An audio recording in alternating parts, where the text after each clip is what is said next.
Hello students, welcome to English e-learning class 10.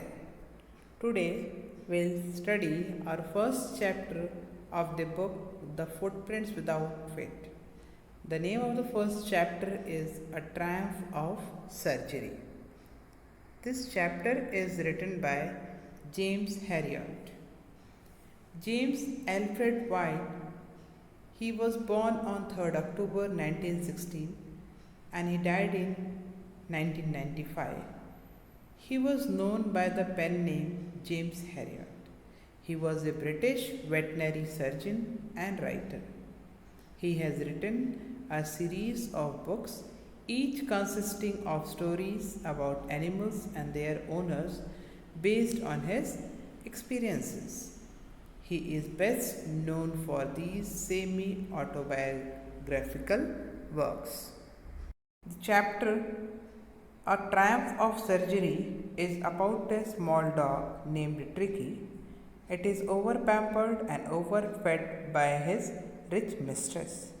When the dog falls ill seriously, then his mistress consults a veterinary doctor, veterinary surgeon, and he is the author itself, and his name is James Herriot. So let's begin this chapter. I was really worried about Tricky this time. I had pulled up my car when I saw him in the street with his mistress, and I was shocked at his appearance. He had become hugely flat, like a bloated sausage, with a leg at each corner. His eyes, bloodshot and rheumy, stared straight ahead, and his tongue lolled from his jaws. The narrator starts telling that how he was worried about the Tricky. He stops his car when he saw Tricky with his mistress on the road. Tricky was actually looking very fat. His eyes were red and watery, his tongue lolled in a relaxed way. Mrs. Pumphrey hastened to explain. He was so listless, Mr. Herriot. He seemed to have no energy. I thought he must be suffering from malnutrition, so I have been giving him some little extras between meals to build him up, some malt and cod liver oil and a bowl of Horlicks at night to make him sleep. Nothing much really. Mrs. Pumphrey starts giving her explanation to doctor. She told Mr. Herriot that she thought Tricky was malnourished because he did not have any energy and excitement. She told him that she used to give him malt, cod liver oil, and a bowl of Horlicks at night, apart from his regular meals, so that he could sleep at night and be healthy.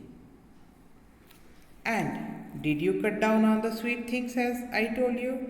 Then surgeon Mr. Herriot asked him, did she cut down the sweet things, whatever she was giving to the dog? Oh, I did for a bit, but he seemed to be so weak I had to relent. He does love cream cakes and chocolate, so I can't bear to refuse him. When he asked the question, that time Mrs. Pumphrey, she said she tried little bit, but she felt the dog is so weak that she has to give whatever the dog wants to eat, because dog loves cream cakes and chocolates, and she was not able to refuse the dog. She used to give all these things to dog. I looked down again at the little dog. That was the trouble. Tricky's only fault was greed. He had never been known to refuse food. He would tackle a meal at any hour of the day or night, and I wondered about all the things Mrs. Pumphrey hadn't mentioned. Here, The author again looked at the little dog, and that was only the trouble. He understood that food was the trouble. Tricky's only fault was that Tricky was very greedy, and whatever was given food to Tricky, he could not refuse it. Anytime, whenever food was provided, day or night, he used to eat it. And even Mrs. Pumphrey has not mentioned many things to surgeon. She has not revealed the things to surgeon, and for this he was wondering and thinking about the dog. Are you giving him plenty of exercise? Then doctor asked to lady Mrs. Pumphrey whether she is giving exercise to the dog. Well, he has. His little walks with me, as you can see, but Hawking, the gardener, has been down with lumbago, so there has been no ring throwing lately. Now she's explained to the doctor that she used to take this dog along with her, and that time Hodgkin the gardener is also not well. He is suffering from lumbago, and there is no ring throwing activity continuously going on. Means from past few months or days there was no activity. That's why the dog is not getting exercise. I try to sound severe. Now, I really mean this. If you don't cut his food right down and give him more exercise, he is going to be really ill. You must harden your heart and keep him on a very strict diet.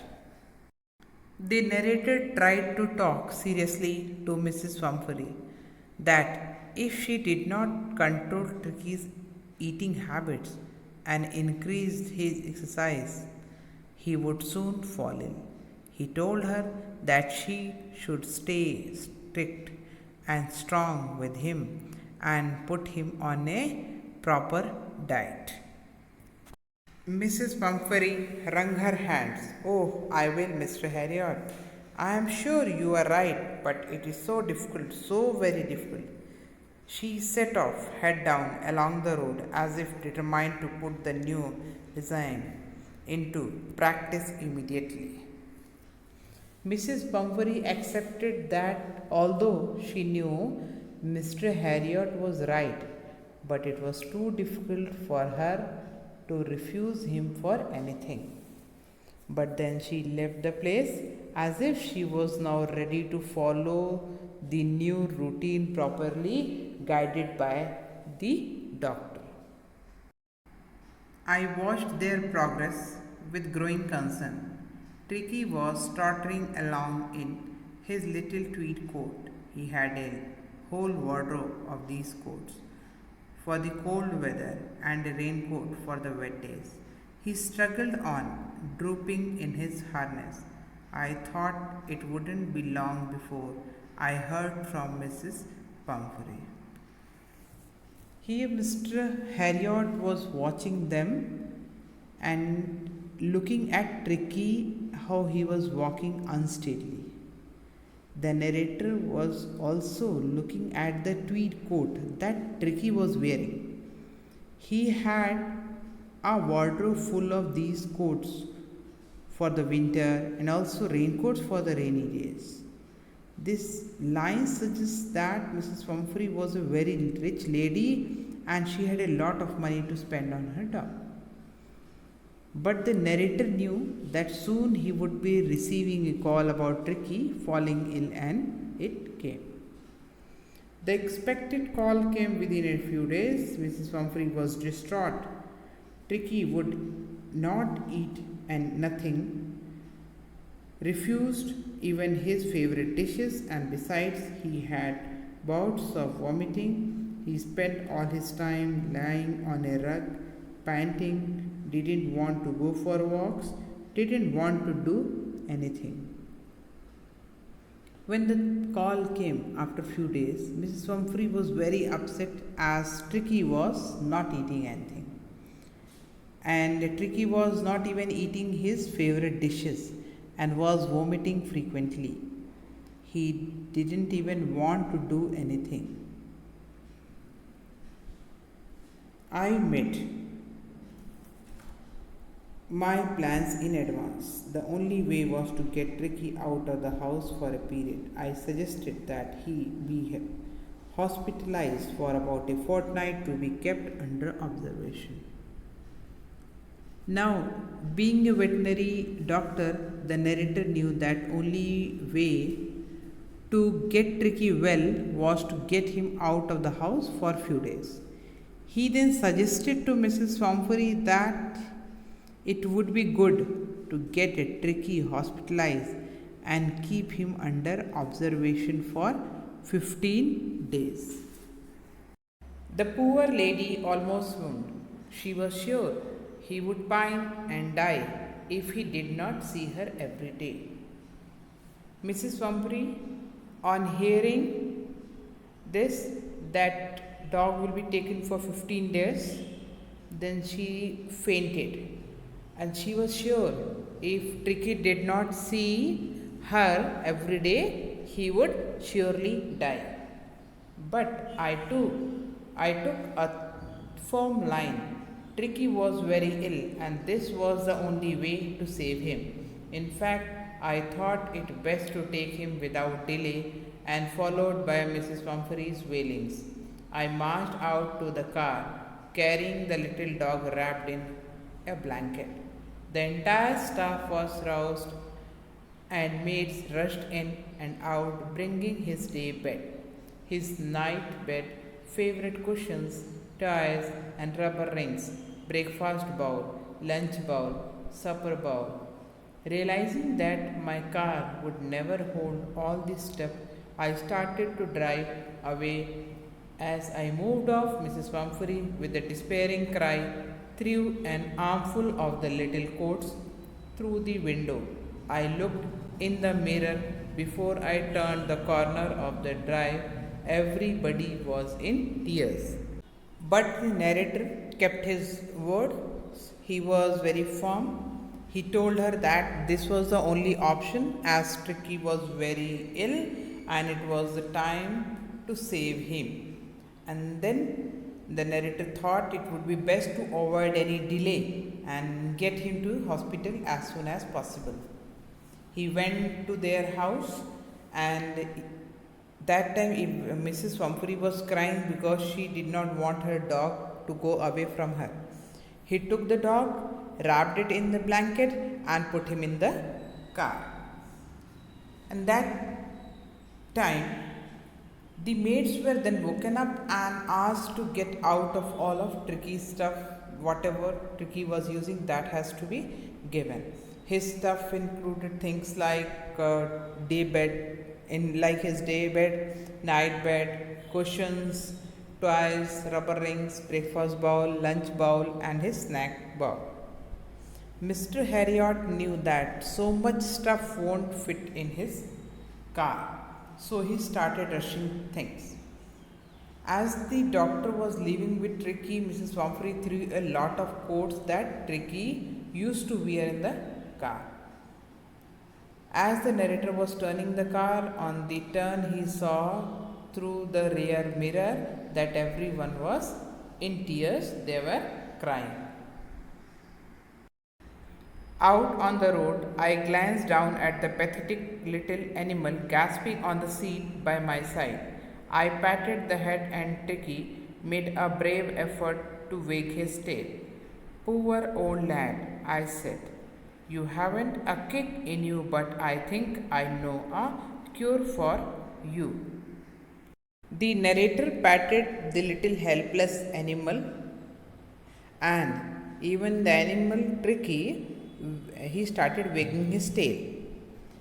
The narrator then thought that though Tricky is not having energy, but doctor knows, he knows how to make him in a better position, how to get him cured. At the surgery, the household dogs surged round me. Tricky looked down at the noisy pack with dull eyes, and when put down, lay motionless on the carpet. The other dogs, after sniffing round him for a few seconds, decided he was an uninteresting object and ignored him. At this surgery, when they reached the hospital, surgery's hospital, all the other dogs gathered round the doctor, and Tricky looked at all of them. When the doctor put him down on the carpet, he couldn't even move. Dog Tricky was not able to move. The other dogs then sniffed Tricky, and they thought that Tricky was a very uninteresting object and that there was no use standing there, and all the dogs left Tricky because Tricky was not active, Tricky was not well that time. I made up a bed for him in a warm loose box next to the one where the other dogs slept. For 2 days I kept an eye on him, giving him no food but plenty of water. At the end of the second day he started to show some interest in his surroundings, and on the third he began to whimper. Then when he heard the dogs in the yard. At the end of the second day, he started to show some interest in his surroundings, and on the third, he began to whimper when he heard the dogs in the yard. Here, the narrator made the bed for Tricky in a warm box along with other dogs.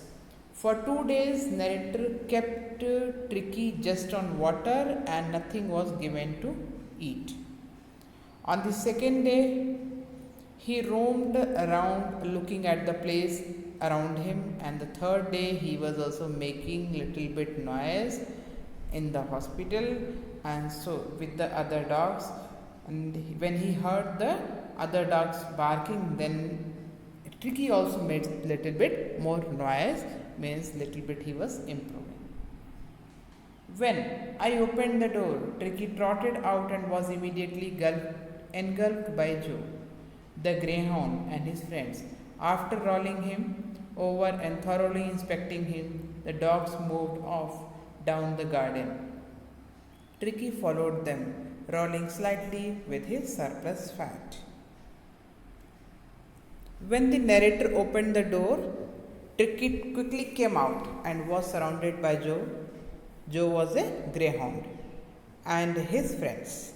Again, after sniffing him for a moment, all of the dogs left for the garden where Tricky followed all the dogs. Tricky followed all these dogs and he was rolling slightly with the surplus fat as he was still fat, and Tricky was little bit able to move and go in the garden. Later that day, I was present at feeding time. I watched while Tristan slopped the food into the bowls. There was the usual headlong rush followed by the sounds of high-speed eating. Every dog knew that if he fell behind the others, he was liable to have some competition for the last part of his meal.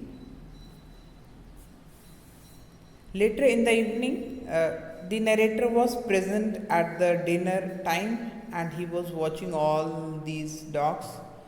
That time Tristan was slopping food in the bowls, and all the dogs were eating with great speed because they knew that it's a competition. The dog who is coming, taking it fast, getting more. And after finishing his meal, he would come to eat their maize. Dogs are eating in competition. And if any dog is left behind, means definitely he is getting the last part of the meal. When they had finished, Tricky took a walk around the shining bowls, licking casually inside one or two of them. Next day, an extra bowl was put out for him, and I was pleased to see him jostling his way towards it. When they had finished, Tricky took a walk round the shining bowls, licking casually inside one or two of them. Next day, an extra bowl was put out for him, and I was pleased to see him jostling his way towards it. When everybody finished their food, Tricky went round looking at the shining bowls, and he licked a few bowls.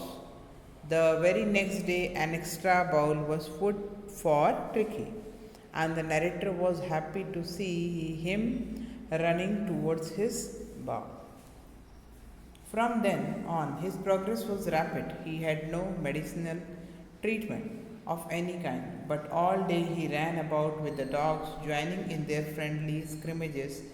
He discovered the joys of being bowled over, trampled on, squashed every few minutes. He became an accepted member of the gang, an unlikely, silky little object among the shaggy crew, fighting like a tiger for his share at meal times and hunting rats in the old hen house at night. He had never had such a time in his life. Here, narrator tells about the dog Tricky. This dog was getting better, and there was a change, and it was really a quick change. He did not require any medicines and started playing with the other dogs the whole day. They all used to play with each other, bump into each other, walk over each other, and they squash over each other. All of the other dogs accepted him as a family members, although he was very different from others, as he was very well taken care. Means it was dog was coming from a different family, and by his owner, and others were not. He also used to fight for his meals with his fellow dogs, who were much larger in size than him.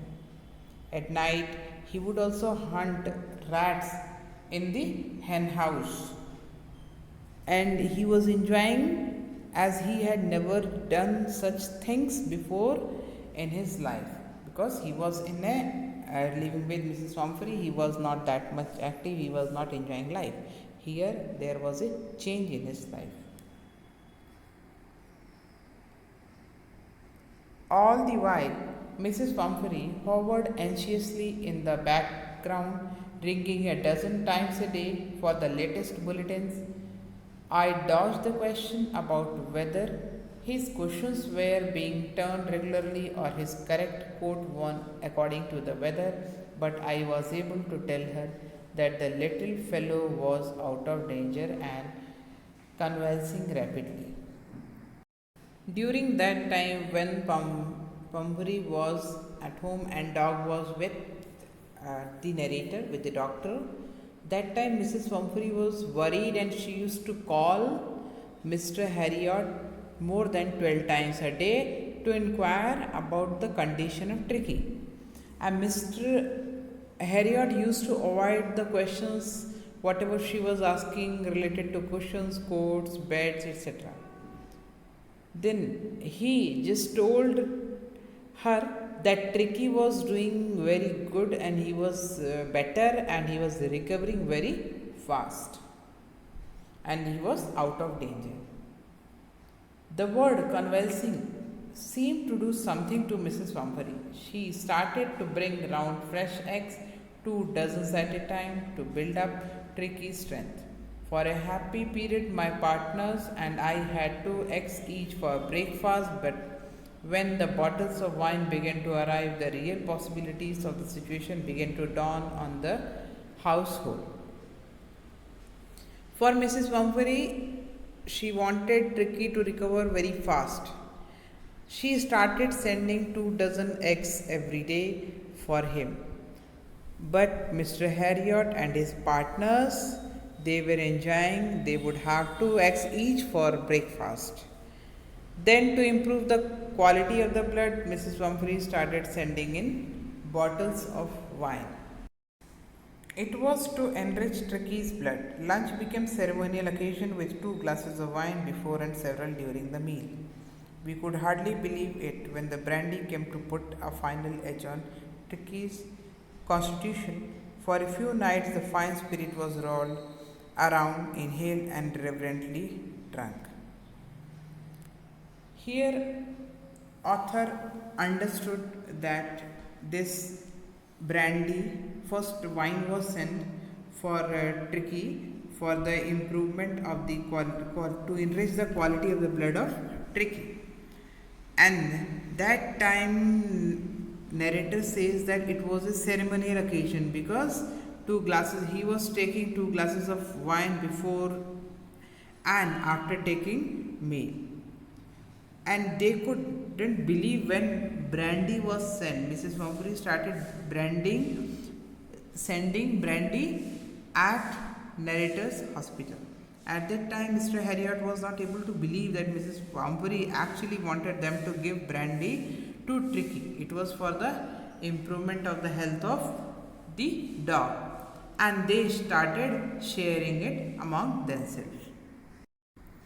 There were days of deep content, starting well with an extra egg in the morning, improved and sustained by the midday wine, finishing luxuriously round the fire with the brandy.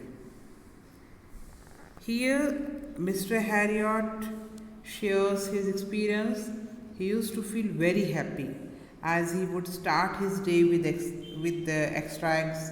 Then he would have a few glasses of wine in the afternoon, and the day ended with the brandy in the evening. It was a temptation to keep Tricky on as a permanent guest, but I knew Mrs. Pumphrey was suffering, and after a fortnight felt compelled to phone and tell her that the little dog had recovered and was awaiting collection. Then this time when they were enjoying this, it was a occasion, it was a ceremony for them. Because of all this thing, they were not willing to send Tricky to his home. And Mr. Harriot was tempted to keep him as a permanent guest at the surgery. He really wanted Tricky should stay with them forever, but then he realized that Mrs. Pumphrey, who was like a mother to Tricky, who was taking care of Tricky, would be suffering and really wanted Tricky to come back soon.